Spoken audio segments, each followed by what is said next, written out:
Deb, giniginaw ka, ha? Birdan, Deb. Deb, bakit no pansin ka ngayon, ha?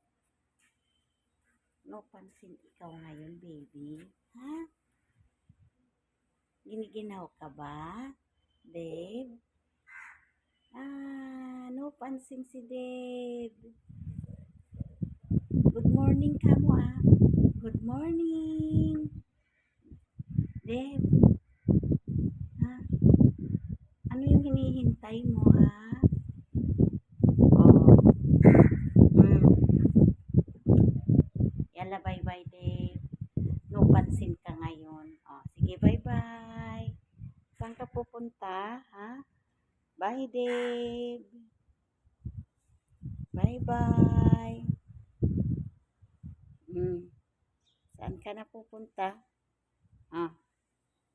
Hinihintay mo yung ibon?